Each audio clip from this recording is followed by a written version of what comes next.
नव्या बचपन से ही बहुत जिद्दी थी। बिन माँ की बच्ची थी, इसलिए सब लोग उसे संभालते थे। दादी की तो लाडली थी।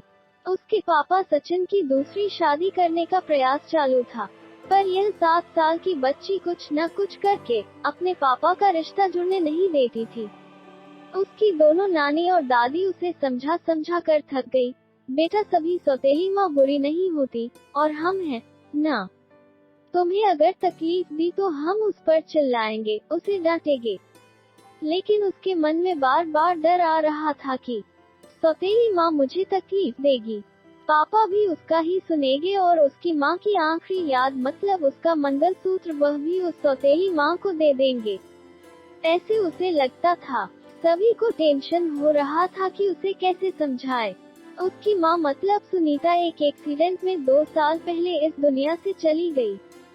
तब से लेकर अब तक उस बच्ची को सभी संभालते थे, पर उसकी यह जिद जरा ज्यादा ही थी। कैसे बताएं अभी इसे। उसकी भी शादी होकर तलाक हो गया था और उसे एक लड़का भी था, पर यह बच्ची सुनने को तैयार ही नहीं थी। उसकी दादी ने उनकी ही मौसेरा भाई की लड़की पसंद कर ली थी। वो लड़का है, मतलब उससे ही सब प्यार करेंगे, मुझसे नहीं, ऐसा मन में वहम बिठाए। वो इस शादी को नहीं होने देगी, ऐसी जिद पकड़ कर बैठी थी। उसकी जिद के आगे सचिन भी नहीं बोल सका।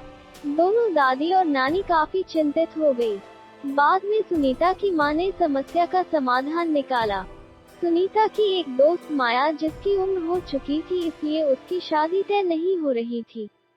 उसके घर जाकर नानी ने सब हकीकत बताई। वो सब सुनने और समझने के बाद भी माया शादी के लिए तैयार हो गई। इस वजह से दोनों नानी और दादी भी काफी खुश हो गए। अब सचिन क्या कहता है, इसकी उनको चिंता हो रही थी। खुद सास ही बोल रही थी, इसलिए जमाई तैयार हो गया लड़की को मिलने के लिए। सचिन ने माया से मिलने का तय किया। मुलाकात के दिन सचिन ने माया से कहा कि मैं सिर्फ नव्या के भविष्य के लिए और अपनी माँ की इच्छा के लिए तैयार हुआ हूँ। मेरी तरफ से बाकी कोई भी उम्मीद मत करो। ये सुनते ही बहुत बुरा लगा माया को, पर कितने दिन घर वालों के ताने सुनूं, इसलिए माया तैयार हो गई और शादी भी हो गई। उसके घर की परिस्थिति इतनी अच्छी नहीं थी, उस वजह से उसके माँ बाप ने माया को कोई भी जेवर नहीं दिए और नव्या ने अपनी माँ का मंगलसूत्र भी नहीं देने दिया। बाद में सुनीता की माँ ने माया की माँ बनकर सब कुछ किया। नव्या माया को बहुत परेशान करती थी। ओ सौतेली माँ, ऐसे ही पुकारा करती उसे। माया थोड़ा सा डांटती या उसे समझाने का प्रयास करती, तब जानबूझकर झूठ मूठ कर रोने लगती थी। माया 2 महीने में ही पूरी तरह हताश हो गई। दोनों दादी और नानी को पहले ही सब कुछ पता था, इस वजह से माया को वह कुछ नहीं बोलती थी।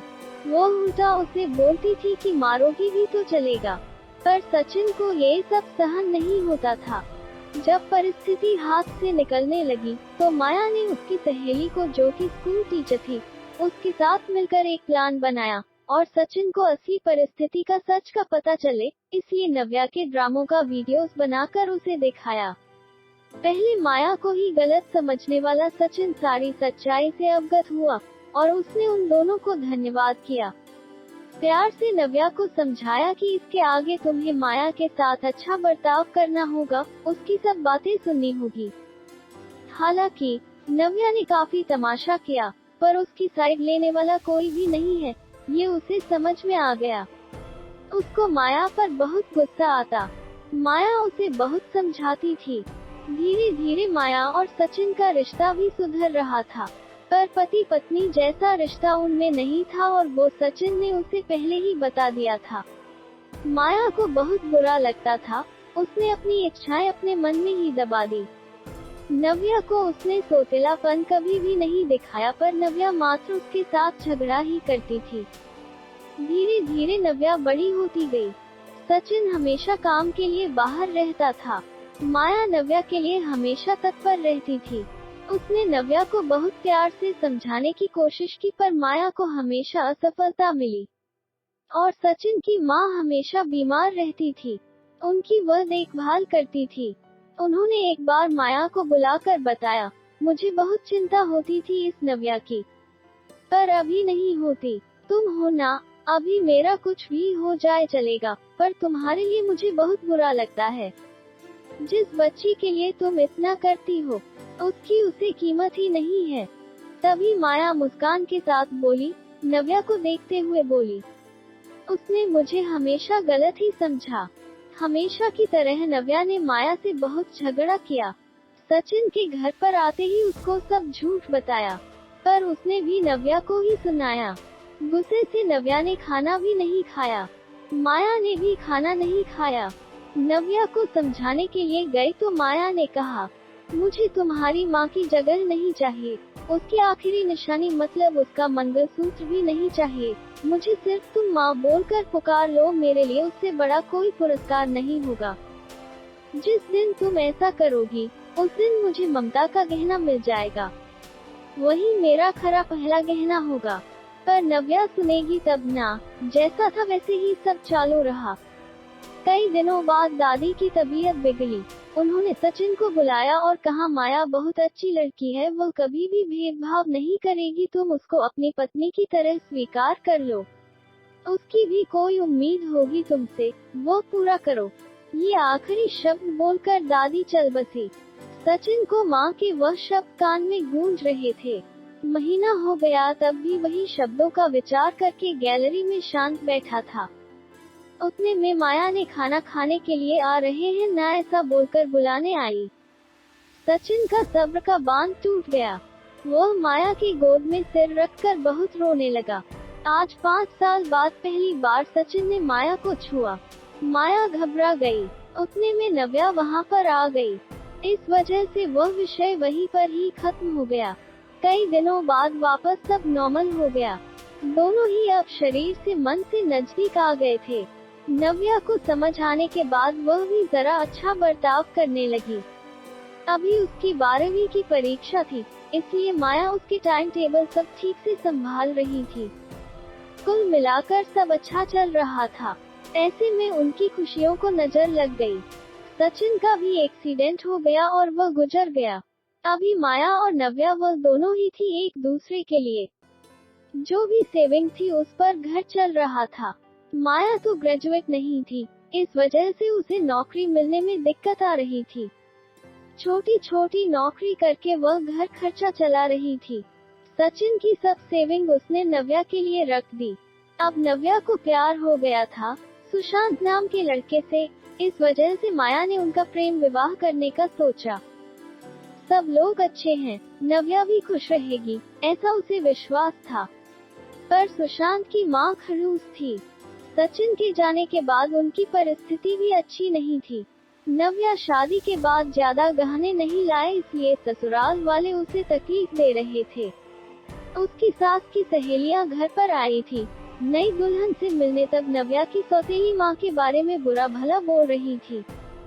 सौतेली माँ है ना, इसलिए ऐसा जानबूझकर किया होगा। सब कुछ खुद के लिए रखा होगा और बेटी को लंका की पार्वती बनाकर सिर्फ मंगलसूत्र पहनाकर भेज दिया और हंसने लगी।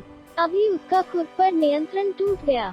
मेरी माँ की आखिरी याद मतलब यह मंगलसूत्र है, जो मेरी इच्छा थी कि मैं ही इसे पहनूं। यह मंगलसूत्र मेरी माँ का आशीर्वाद का हाथ है और मेरी माया माँ को बुरा भला बोलने का तुम्हें कोई भी हक नहीं है।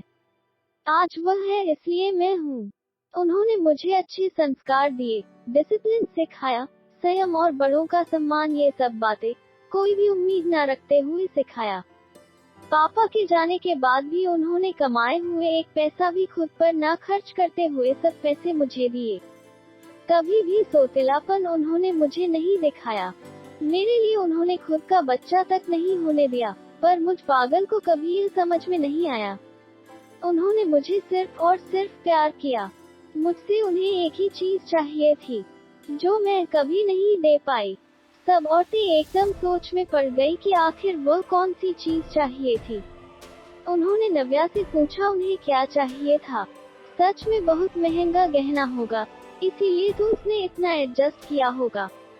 बातचीत हो रही थी, तभी वहाँ माया आई और औरतें खुसुर खुसुर करते हुए हंसने लगी। दोनों माँ बेटी सब भूलकर एक दूसरे की बाहों में गुम हो गई। औरतें जब कानाफूसी कर रही थी कि तभी नव्या बोली, आप सबको वह गहना देखना था ना। यही माँ बुलाकर ममता का गहना उसे चाहिए था। माया को तो रोना आ रहा था। दोनों सचिन और दादी के फोटो के सामने खड़े रहकर उनको हाथ जोड़कर खड़े थे। नव्या ने उनसे माफी मांगी और माँ को कभी खुद से दूर नहीं करूंगा ऐसा वचन दिया।